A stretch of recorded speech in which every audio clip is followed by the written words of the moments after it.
बिस्मिल्लाहिर्रहमानिर्रहीम। अस्सलाम वालेकुम नादरीन, आप यूट्यूब चैनल देख रहे हैं। मैं इमरान खान हूँ। नादरीन, जो मामला शुरू हुआ था ईरान में रिजीम चेंज ऑपरेशन करने से, वो मामला ऐसा लगता है कि ईरान में तो हुकूमत नहीं गिरी, ना हुकूमत तब्दील की जा सकी। सिर्फ आयतुल्लाह अली खामनाई को शहीद किया गया और उसके बाद उन्हीं की तरह का उनका बेटा आ गया। पहले डोनाल्ड ट्रंप ने कहा कि मुझे काबिल कबूल नहीं है, अब डोनाल्ड ट्रंप उनसे मुज़ाकरात की बात भी करता है। लेकिन मामला ये है कि जहाँ पे हुकूमत ईरान की गिराई जानी थी, जो दो हुकूमतें ये काम करने के लिए चली थी, एक अमेरिका और एक इसराइल, वो दोनों खतरे में पड़ गई। अमेरिका के अंदर डोनाल्ड ट्रंप के साथ क्या हो रहा है और इसराइल में नेतन्याहू के साथ क्या हो रहा है, ये एक बड़ी अजीबोगरीब सिचुएशन है कि इन दोनों मुल्कों ने ईरान में रजीम तब्दील करना था, लेकिन इनके अपने रजीम खतरे में आ गए हैं। सबसे पहले तो आप ये देखें कि डोनाल्ड ट्रंप के साथ क्या हुआ। रिपब्लिकन पार्टी के अंदर, जो डोनाल्ड ट्रंप की अपनी पार्टी है, और अमेरिका के मीडिया के अंदर डोनाल्ड ट्रंप की शदीद मुखालफत पैदा हो चुकी है और किसी सूरत भी डोनाल्ड ट्रंप अब इस पोजीशन में नहीं है कि मिड टर्म इलेक्शन जीत सके। और डोनाल्ड ट्रंप के ऊपर लगातार एक तलवार लटक रही है कि डोनाल्ड ट्रंप का मुहासबा किया जा सकता है। यानी डोनाल्ड ट्रंप ने यह खुद भी कहा कि मेरी इंपीचमेंट हो सकती है, और इसकी वजह सिर्फ ये जंग नहीं है, एप्स्टीन फाइल और उसके बाद बनने वाली सिचुएशन, और फिर पूरे अमेरिका को एक ऐसी जंग में धकेल देना जिससे ना सिर्फ अमेरिका को शर्मिंदगी हुई बल्कि अरबों डॉलर का नुकसान भी हो गया, और अमेरिका के अरब ममालिक के साथ ताल्लुकात और खलीजी ममालिक में अमेरिका की जड़ें वो उखड़ गई हैं, बहुत कमज़ोर हो गई हैं। ये सब कुछ डोनाल्ड ट्रंप के खाते पड़ेगा। तो हालत यह है डोनाल्ड ट्रंप की कि अब वो मुल्कों से मदद मांगते फिर रहे हैं। डोनाल्ड ट्रंप ने 5 मुल्कों से मदद मांगी। देखिए ना, एक वक्त ऐसा था कि अमेरिका किसी मुल्क से बात करता था, मदद मांगता था, तो वो बड़ा ऑनर फील करते थे। ज़ेलेंस्की का स्टेटमेंट अगर आप देख लें, ये कुछ अर्सा पहले जब डोनाल्ड ट्रंप नया नया अमेरिका का सदर बना, तो यही ज़ेलेंस्की जो है, ये जब वाइट हाउस में आया तो डोनाल्ड ट्रंप ने इसे काफ़ी शर्मिंदा किया था। बड़ी अजीबोगरीब सूरत हाल हो गई थी। आज वही ज़ेलेंस्की जो है उससे मांगे जा रहे हैं कि हमें ड्रोन दें, हमारी मदद करें, और उसके बदले में उसको भी कुछ चाहिए। अब वो एक बेहतर डील चाहता है। एक दौर था कि अमेरिका ये कह रहा था कि यूक्रेन के जितने भी मिनरल्स हैं उस पर हमारा हक है, हमें वो दिए जाएं, और आज सूरत हाल क्या है। ये तो चले यूक्रेन की बात है, लेकिन अमेरिका ने जिन 5 बड़े ताकतवर मुल्कों से मदद मांगी, उनमें एक चाइना है, एक फ्रांस है, एक बरतानिया है, एक जापान है, और एक जनूबी कोरिया। इनसे मदद मांगी, चाइना ने साफ इनकार कर दिया। फ्रांस ने कहा जी हमने तो अपने हथियार नहीं भेजे। बरतानिया का स्टेटमेंट भी मुबहम सा है, वो इस लड़ाई का हिस्सा बनना नहीं चाहते, वो पहले ही मना कर चुके थे। जापान ने कोई अभी तक जवाब दिया नहीं, और कोरिया ने भी कोई वाज़ेह जवाब नहीं दिया। तो आप अंदाजा करें कि जिन मुल्कों से डोनाल्ड ट्रंप ने नाम ले लेकर मदद मांगी, वो मुल्क भी जवाब नहीं दे रहे, और जो रजीम तब्दील करने चले थे उनका अपना रजीम खतरे में पड़ गया। अब आ जाए नेतन्याहू पे, तो नेतन्याहू गायब है। इसका मामला तूल पकड़ता जा रहा है। पिछले साल आपको याद है जब ईरान ने बमबारी की थी, तो जो बिल्डिंग तबाह हुई थी उस पर खड़े होकर नेतन्याहू ने बताया था कि मैं यहां पे हूं, और एक जेस्चर शो किया था। वो नेतन्याहू अब किधर है, कोई समझ नहीं आ रही। दुनिया भर के अंदर यह सवाल पूछा जा रहा है कि नेतन्याहू मारा गया, नेतन्याहू जख्मी हो गया, किधर गया। लेकिन 2-3 पॉसिबिलिटीज है ना सामने ना आने की। अपनी मौजूदगी का सबूत नेतन्याहू नहीं दे पा रहा, हालांकि देना चाहिए। जो वीडियो नेतन्याहू की आती है उसके ऊपर इल्जाम लगता है कि ये आर्टिफिशियल इंटेलिजेंस की वीडियो है। बहुत मुमकिन है कि नेतन्याहू ठीक भी हो या जख्मी हो और ये आर्टिफिशियल इंटेलिजेंस की वीडियो हो, लेकिन आप कुछ जंग के माहौल में कंफर्म कर नहीं सकते। सामने क्यों नहीं आ रहा? बहुत सारे रीजन हो सकते हैं। हो सकता है नेतन्याहू जख्मी हो, क्योंकि कुछ रिपोर्टर्स ऐसे हैं, खासतौर पर एक रिपोर्टर की वीडियो भी वायरल हुई है जिसने खड़े होकर बताया कि नेतन्याहू का ये घर है, इसके ऊपर मिसाइल से अटैक हुआ, और जिस वक्त अटैक हुआ नेतन्याहू यहां था, यह दावा किया गया। अब या तो नेतन्याहू जख्मी है, या वो मारा गया है, या वो अपनी जान बचाने के लिए हाई सिक्योरिटी के अंदर है, जहां से वो अपनी वीडियो भी जारी नहीं करना चाह रहा फिलहाल, और नेतन्याहू शायद किसी पे भरोसा नहीं कर रहा। जबकि ईरानी पासदाराने इनकलाब, जो ईरानी फोर्सेज हैं, उन्होंने ऐलान किया है कि हम नेतन्याहू को ढूंढ कर निशाना बनाएंगे, हम नहीं छोड़ेंगे। क्योंकि ईरानी क़यादत को कत्ल किया इसराइल ने और अमेरिका ने मिलकर, तो वो कहते हैं नेतन्याहू को हम नहीं छोड़ेंगे। एक और बड़ा इंपॉर्टेंट स्टेटमेंट है जो ईरान की जानिब से आया। वो स्टेटमेंट मैं आपको इसके बाद बताता हूं। लेकिन अमेरिका के अंदर डोनाल्ड ट्रंप के लिए चैलेंजेस इतने बढ़ गए हैं कि उन्होंने लोगों को धमकाना शुरू कर दिया है। खास तौर पे अमेरिकी मीडिया को निशाना बनाया जा रहा है और यह कहा जा रहा है कि जो आपके लाइसेंस हैं वो मनसूख कर दिए जाएंगे मीडिया के, अगर आपकी रिपोर्टिंग पे हुकूमत को एतराज़ होगा। हुकूमत को एतराज़ ये है कि वो उनको लगता है कि सही रिपोर्टिंग नहीं हो रही, फैक्ट्स सही तरह बयान नहीं किए जा रहे, बल्कि ईरान की गुड्डी चढ़ाई जा रही है और डोनाल्ड ट्रंप को और अमेरिका को इससे नुकसान हो रहा है। इसी तरह पाकिस्तान के अंदर भी पाकिस्तान की मिलिट्री एस्टेब्लिशमेंट पाकिस्तान की मीडिया को दबाती है, हर वक्त दबाती है। कभी हुब्बुल वतनी के नाम के ऊपर, कभी गद्दारियों के सर्टिफिकेट बांट के, कभी मुकदमात करके, कभी करप्शन के नाम पे, कभी लाइसेंस के नाम पे, कभी किसी और मामले में ब्लैकमेल करके। तो मीडिया को पाकिस्तान की मिलिट्री एस्टेब्लिशमेंट दबाती है। ऐसे ही वहां पे अमेरिका में ये सिलसिला अब शुरू हुआ।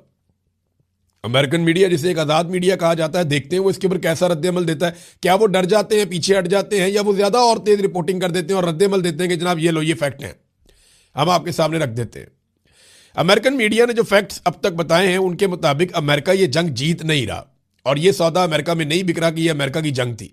ज़्यादातर लोग ये कहते हैं कि ये जंग अमेरिका की नहीं, बल्कि अमेरिका इस जंग में इसराइल की वजह से उतरा है। और डोनाल्ड ट्रंप के उतरने की वजह यह बताई जाती है कि डोनाल्ड ट्रंप को एप्स्टीन फाइल का खतरा था और इस खतरे ने डोनाल्ड ट्रंप को जंग में उतरने पर मजबूर किया। अब जो अमेरिकी सहाफ़ी हैं टक्कर कार्लसन, उनका एक स्टेटमेंट आया ऐसे में, उन्होंने कहा कि अमेरिकी हुकूमत मुमकिना तौर पर CIA के मुजरिमाना रेफरल के जरिए उन्हें गिरफ्तार करने की तैयारी कर रही है। रिपोर्ट्स के मुताबिक दावा किया गया है कि जो टक्कर कार्लसन है उसने जंग शुरू होने से पहले ईरानी रहनुमाओं के साथ कई मुलाकातें और राब्ते किए थे और जनाब ये कानून की खिलाफ वर्जी है। कार्लसन ये कहता है, ये वो सहाफ़ी है टक्कर कार्लसन जिसने डोनाल्ड ट्रंप से मुलाकात भी की थी जंग से पहले, और इसने डोनाल्ड ट्रंप को समझाया था कि मुझे इसकी समझ है, आप फंस जाएंगे, आप ये ना करें। डोनाल्ड ट्रंप ने इसकी बात नहीं मानी और अब जब ये उसकी मुखालफत करता है, टीवी पर बैठ के फैक्ट्स सामने लेकर आता है, इसको सुना जाता है बहुत ज़्यादा अमेरिका में, तो डोनाल्ड ट्रंप की शोहरत को नुकसान पहुंच रहा है। अब ये शख्स कहता है कि हुकूमत ने उन पर जासूसी की है, उनके पैगामात खुफिया तरीके से पढ़े हैं और अब उन्हें जिस तरह जुलियन असांज का केस था या जैसे एडवर्ड स्नोडन का केस था उस तरह से कैद करने की कोशिश की जा रही है। ये दावा किया है टक्कर कार्लसन ने। तो अमरीकी इतने परेशान है, अमरीकी हुकूमत, और हत्ता के रिपब्लिकन पार्टी के अंदर से मुखालफत शुरू हो गई है कि ये तो इसराइल की जंग थी, आपने अमेरिका को इस जंग के अंदर क्यों धकेल दिया और अमेरिका को इसका नुकसान हो रहा है। सबसे बड़ा नुकसान तो अमेरिका की जो चौधराहट है वो खतरे में पड़ गई है। अब एक तरफ मीडिया को धमकियां, एक तरफ इंटरनल प्रॉब्लम, तो ईरान का रजीम चेंज करते करते अपना रजीम फंसवा लिया। और ट्रंप की जहनी हालत कुछ इस तरह है कि ये एक ट्वीट ट्रंप का अगर आप पढ़े ना तो आपको उससे आइडिया हो जाएगा। यानी ये BBC ने इसको रिपोर्ट किया, आपको यहां से ट्रंप की इस वक्त जहनी हालत का अंदाजा हो जाएगा। उन्होंने कहा कि ईरान डील करना चाहता है लेकिन वो तैयार नहीं है।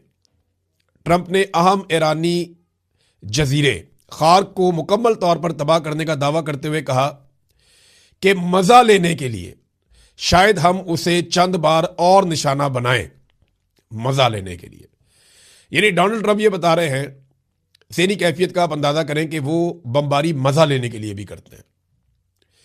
ये एक ऐसी कैफियत में डोनाल्ड ट्रंप आ गया जहां पे कॉन्फिडेंस नहीं रहा। अब वो लोगों को कॉन्फिडेंस देने के लिए कि हम बहुत ताकतवर हैं, हम बहुत बहादुर हैं, ये देखें हम तो शुगर लगाने के लिए भी बम मार सकते हैं। जो आदमी मजा लेने के लिए बमबारी की बात कर रहा है ना, किसी और टारगेट के अलावा, यानी थोड़े दिन पहले उन्होंने कहा जी बड़ा फन होता है, बड़ा मजा आता है जब हम जहाज़ों को डबो देते हैं, उनके बंदों समेत समंदर की गहराइयों में गर्क कर देते हैं, बड़ा मजा आता है, डोनाल्ड ट्रंप ने कहा था। फिर डोनाल्ड ट्रंप ने अब कहा कि जजीरे के ऊपर दोबारा अटैक करेंगे मजा लेने के लिए। तो फिडे मुंह उन लोगों के ऊपर जिन्होंने ऐसे शख्स को अमन के नोबेल इनाम के लिए नामजद किया। मेरी तरफ से तो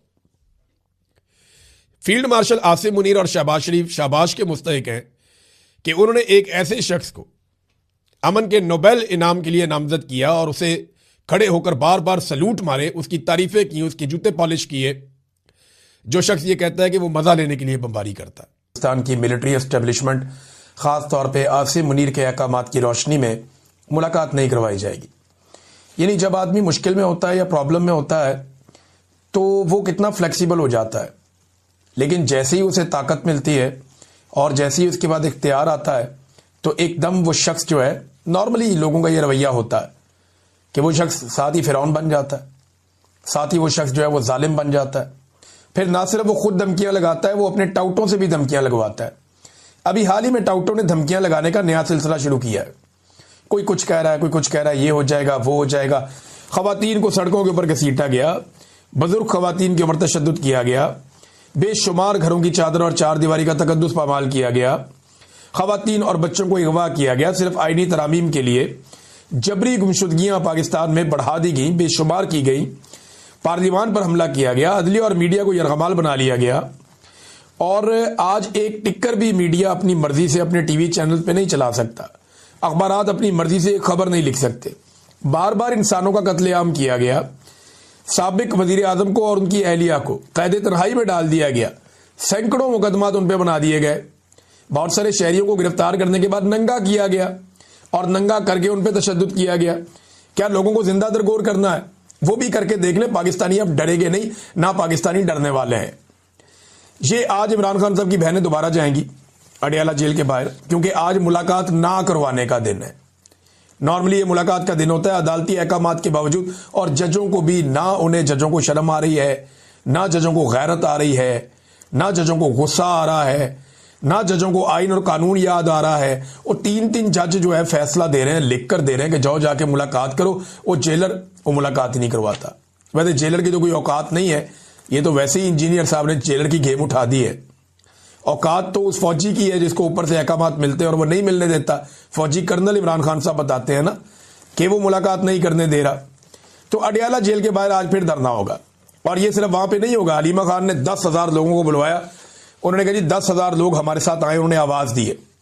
ये उस इमरान खान की बहनों ने आवाज दी है जो इस कौम के लिए जेल काट रहा है, और ये सारे जानते हैं कि वो कौम के लिए जेल काट रहा है। इमरान खान के लिए कौन सा मुश्किल था? वो दुनिया के जिस मुल्क में चाहता, जैसी चाहता जिंदगी गुजारता, उसकी एक झलक के लिए पाकिस्तानी तरसते रहते। पूरी दुनिया में उसका बहुत बड़ा फैन क्लब है। वो सिर्फ क्रिकेट में कमेंट्रीज करता तो दुनिया की सबसे बड़ी सेलिब्रिटी बन के रहता, लेकिन उसने मुश्किल रास्ता चुना। वो अपने लोगों के लिए जेल में चला गया, और जेल में जाने के बाद वो तकालीफ बर्दाश्त कर रहा है। आज वो शख्स जो कौम के लिए मार खा रहा है, उसकी बहनों ने कौम को आवाज दी है कि 10,000 बंदे आओ। ये तो उन्होंने मिसाल के तौर पे कहा, लेकिन उन्होंने कहा बड़ी तादाद में बंदे। अब देखना यह है कि आज के दिन में इतनी बड़ी तादाद में बंदे वो पहुंचते हैं, नहीं पहुंचते, क्या होता है। लेकिन अहकामात तो जारी किए गए हैं पार्टी की जानिब से भी कि लब्बैक कहा जाए। अब सिर्फ पाकिस्तान में नहीं, दुनिया भर के अंदर ये एहतजाज हो रहे हैं। धरना देकर बैठेंगे और इमरान खान साहब की बहनों के साथ, इमरान खान के साथ इजहार यकजहती करेंगे। पीटीआई में कम से कम यह है कि लोग सवाल पूछते हैं, इसको क्यों लगाया, उसको क्यों लगाया। पीटीआई के लोग उस्मान बुज़दार पे तनकीद करते रहे, और खुलकर करते रहे, और बहुत देर तक करते रहे। और इमरान खान साहब को बड़ी मुखालफत का सामना करना पड़ा उस्मान बुज़दार वाले फैसले पे, गंडापुर वाले फैसले पे। हालांकि गंडापुर का फैसला बहुत अच्छा था, लेकिन गंडापुर साहब कॉम्प्रोमाइज हो गए, या उन्होंने एक नया तरीका सोच लिया कि मैं ये वाले तरीके से करूंगा, चीजें तो ठीक हो जाएगी। इमरान खान साहब के बजाय उन्होंने सोचा कि वो ज्यादा बेहतर सोच सकते हैं, ज्यादा अच्छे आइडियाज हैं उनके पास। वो इमरान खान को समझना शुरू हो गए थे कि शायद इमरान खान की सोच में कोई कमी है, और मैं इमरान खान को खुद बाहर निकालूंगा। तो वो हो नहीं पाया, उनसे हो नहीं पाया। उसके बाद लोगों ने जो उनके साथ किया वो सबने देखा। और इसके बाद नादरीन मैं आपको एक चीज और बताता हूं। लेकिन इमरान खान को इन्होंने मार मार के वो बना दिया जो कोई भी लीडर आज तक नहीं बन सका। लम्स के एक तारीखदान है उस्मान काजमी साहब, वो ये लिखते हैं कि पाकिस्तान में जो मॉरल सॉवरन थे ना पहले, वो पाकिस्तान के इदारे थे। यानी ये इदारों फैसला करते थे कौन मुहिब्बे वतन है, कौन गद्दार है, कौन क्या। यानी वो इदारों का एक क्राइटेरिया था कि जनाब इनका क्राइटेरिया सेट। अब वो नहीं है, अब इमरान खान है मॉरल सॉवरन पाकिस्तान का। अब इमरान खान है। नेशनलिज्म पहले इदारों के साथ जोड़ी जाती थी कि अगर आप कौम परस्त हैं, मुहिब्बे वतन है, तो आप इदारों के साथ हैं, तो फिर आप हैं, वरना नहीं है। अब ऐसा नहीं है, अब इमरान खान के साथ जुड़ती है। अब बंदूक भी है इदारों के पास, ताकत भी है, बजट भी है, तादाद भी है, इख्तियार भी है, हुकूमत भी है, लेकिन फिर भी वो नेशनलिज्म उनके साथ नहीं जुड़ती, वो इमरान खान के साथ जुड़ती है। और ये रियलिटी है, अब इसको माने या ना माने, आज के दिन की रियलिटी यही है। कल क्या होगा आप नहीं जानते, लेकिन आज के दिन तक यही एक रियलिटी है।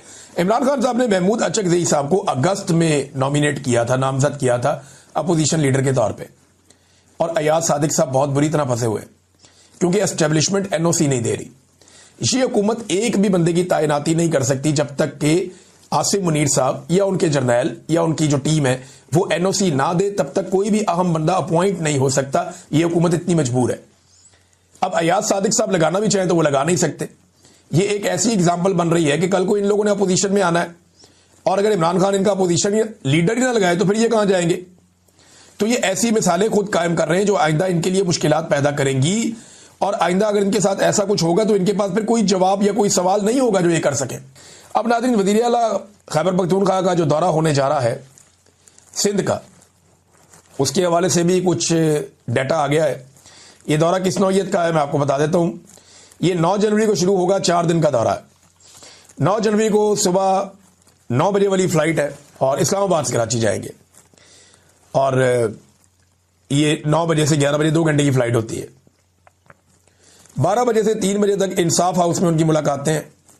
3:15 बजे जो है वो, उसके बाद FPCCI से मुलाकात, फिर 4:30 बजे मीट दी प्रेस, कराची प्रेस क्लब जाएंगे। प्रेस के जितने भी सहाफ़ी हैं उनसे वो मुलाकातें करेंगे। उम्मीद करता हूं कि जो लाहौर में अजीबोगरीब किस्म के लोगों को सहाफ़ियों के भेस में भेजकर बदतमीजी करवाई गई, कराची के जो जर्नलिस्ट हैं वो बड़े सीनियर, बड़े अच्छे जर्नलिस्ट हैं, वो इस बात का ख्याल रखेंगे। दूसरा, 5:45 बजे एक और इवेंट है जिला साउथ स्ट्रीट मूवमेंट का। फिर 7:30 बजे जिला कोरंगी में जाएंगे, वहां पे स्ट्रीट मूवमेंट है। फिर कैदियों से मुलाकात करेंगे रात को, और फिर जिला मलीर के अंदर स्ट्रीट मूवमेंट है। अगले दिन ये काफिला हैदराबाद की तरफ जाएगा और कराची से हैदराबाद तक के लिए एक रैली निकलेगी सुबह 9:30 बजे, और इसमें मुख्तलिफ लोग इस्तकबाल करेंगे। फिर कोटरी के अंदर एक स्ट्रीट मूवमेंट है। हैदराबाद हाई कोर्ट बार से खिताब है। हैदराबाद प्रेस क्लब के अंदर जाके सहाफ़ियों से खिताब है। फिर स्टेक होल्डर्स राउंड टेबल है।